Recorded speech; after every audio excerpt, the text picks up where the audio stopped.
तेजस्वी यादव का बयान सुनकर आप हो जाएंगे हैरान। नए पुल के गिर जाने पर दिया ये बड़ा बयान। आखिर कौन है जिम्मेदार, भाजपा या राजद? जी हाँ दोस्तों, आपने बिल्कुल सही सुना। मैं हूं पराग महेंद्र और आप देख रहे हैं नेशनल चौपाल। बता दें कि बीते रविवार को बिहार के भागलपुर में जिस प्रकार ताश की पत्तों की तरह गंगा नदी के अंदर में पुल विलीन हो चुका है, जिसको लेकर मेन स्ट्रीम की मीडिया और सोशल मीडिया पर लगातार लोग प्रतिक्रिया दे रहे हैं। बता दें कि 1700 करोड़ रुपए की लागत में यह पुल बन रहा है। दूसरी बार ये बिहार के अंदर में इस भागलपुर में जिस प्रकार ये पुल बनाया जा रहा था, ये ढह चुका है। पहली बार पिछले वर्ष ये पुल जब ढहा था तो बिहार सरकार ने बयान दिया था कि हवा के चलते पुल धराशायी हो चुका है, लेकिन इस बार ये जो पुल गिरा है इसको लेकर बिहार सरकार के उप मुख्यमंत्री तेजस्वी यादव ने अपना बड़ा बयान दिया। आखिर देखते उन्होंने इस पुल गिर जाने पर क्या कहा। उसके बाद इस पूरे मसले को लेकर हम चर्चा करेंगे। नया नया पुल ही बन रहा था, उसकी कास्टिंग भी हुई।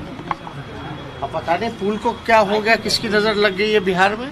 कभी चूहा खाट जाता है, कभी पुल पूरा चोरी ही कर लिया जैसा जाता कि है। वीडियो में आपने साफ तौर पर देखा, तेजस्वी यादव का ये कहना है कि बिहार को किसी की नजर लग चुकी है, जिसके कारण ये पुल गिर चुका है। बता दें जिस प्रकार ये बयान आया है, जिसको लेकर सोशल मीडिया पर लोग अपनी अपनी प्रतिक्रिया दे रहे हैं।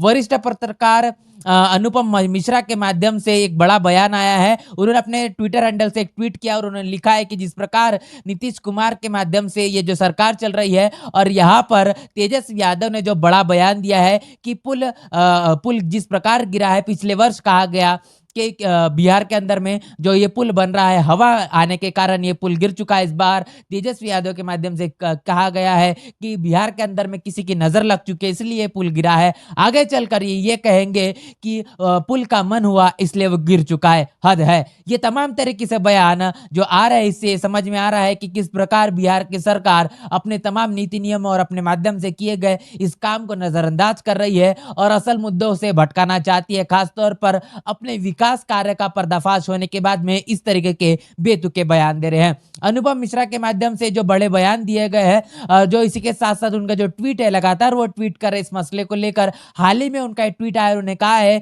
कि पिछले बीते एक वर्ष के अंदर में 8 बार इस प्रकार के तमाम पुल गिर चुके हैं और बिहार की सरकार का जो काम है, जो विकास का जो मॉडल चल रहा है, ये पूरी तरीके से पर्दाफाश हो चुका है। बता दें कि भाजपा सरकार के ऊपर में लगातार तंज करने का काम बिहार की सरकार कर रही है, लेकिन असल मायने में देखा जाए तो इस प्रकार के जो पुल बनने से लेकर तमाम निर्माण कार्य जो होते हैं वो स्टेट गवर्नमेंट के अंतर्गत आते हैं और स्टेट गवर्नमेंट के अंतर्गत ही ये तमाम तरीके से काम होते हैं। लेकिन जिस प्रकार भाजपा भी बिहार के सरकार के ऊपर में नीतीश कुमार और तेजस्वी यादव का लगातार इस्तीफे की मांग कर रही है, उनका यह मानना है जिस प्रकार 1700 करोड़ की लागत में ये पुल बना है, अब ये तमाम तरीके से जो काम है ये अगर बिहार सरकार को नहीं समझ पा रहे हैं या उनसे अगर नहीं संभल पा रहे हैं तो उनको इस्तीफा दे देना चाहिए। खासतौर पर बता दें कि नितिन गडकरी के माध्यम से भी इस प्रकार के इस पुल गिर जाने को लेकर बड़े बयान आ रहे हैं और इसी के साथ साथ तेजस्वी यादव के माध्यम से जो बयान आया है इसको लेकर भी लोग लगातार अपनी प्रतिक्रिया दे रहे हैं। आप समझ पा रहे हैं कि 1700 करोड़ रुपए की लागत में ये जो पुल बना है, ये गंगा नदी के अंदर में जिस प्रकार विलीन हुआ है, जिसको लेकर सोशल मीडिया पर लगातार लोग अपनी अपनी प्रतिक्रिया दे रहे हैं। आप कल्पना कर सकते हैं जिस प्रकार इतिहास के अंदर में अंग्रेजों ने जो चीजें बनाई है, जो आज भी बरकरार है, लेकिन इतना पैसा खर्च करने के बावजूद भी इस प्रकार की तमाम तस्वीरें जब सामने आती है तो कहीं न कहीं समझ में आता है कि इस देश के अंदर में चल रही तमाम सरकारों के आखिर नीति नियम किस तरीके से काम करते हैं, आखिर किस नियत के चलते ये काम कर रहे हैं। इस देश के अंदर में जहां पर भाजपा की सरकार है, उन तमाम सरकारों के अंदर में जो चीजें हो रही है, जो विकास का काम कर रहे हैं, ये कागजी तौर पर पूरी तरीके से देखने को मिलता है, लेकिन वर्तमान स्थिति के अंदर में अगर देखा जाए तो जमीनी स्तर पर पूरी तरीके से शून्य नजर आता है। और उसके साथ साथ में बिहार के अंदर में जिस प्रकार ये पुल ढहा है, पिछले वर्ष भी इसी प्रकार की तस्वीरें देखने को मिली थी, आज फिर एक बार ऐसे तस्वीरें देखने को मिल रही है और बताया जा रहा है कि पिछले 1 वर्ष के अंदर में 8 बार तमाम तरीके से ऐसे मसले सामने आ रहे हैं। इससे ये समझ में आता है नीतीश कुमार और तेजस्वी यादव तमाम तरीके से इनके माध्यम से जो सरकार चल रही है, ये सरकार इनको संभल नहीं पा रही है। हाल ही में बिहार सरकार ये अपने एक नए मसले को लेकर चर्चा में बनी हुई थी, जहां पर जो अपनी न्यायिक भूमिका को लेकर भी जो तेजस्वी यादव और नीतीश कुमार के माध्यम से जो बिहार की सरकार चल रही है, ये अपने गुंडाराज को लेकर भी अपनी सुर्खियों में बनी हुई है, जहां पर एक गुंडे को जिस प्रकार रिहा करने के लिए, कानून के अंदर में तब्दीली लाने के लिए पूरी की पूरी बिहार सरकार जुट जाती है और अपने मनमानी के चलते यहाँ पर जिस प्रकार जो आनंद मोहन को रिहा करने का काम किया जाता है, जिसको लेकर लगातार लोग अपनी प्रतिक्रिया दे रहे हैं, विरोध प्रदर्शन किया जाता है, लेकिन उसके बावजूद भी आनंद मोहन को जेल के सलाखों के पीछे डालने का काम नीतीश कुमार की और तेजस्वी यादव की सरकार बिल्कुल भी नहीं करती। इसका मतलब ये समझ में आता है कि न्यायिक तौर पर इनको ये तमाम नीति नियम न संभल पा रहे हैं, न विकास के आधार पर ये तमाम तरीके से पुल को लेकर तमाम मसले न इनसे संभल पा रहे हैं।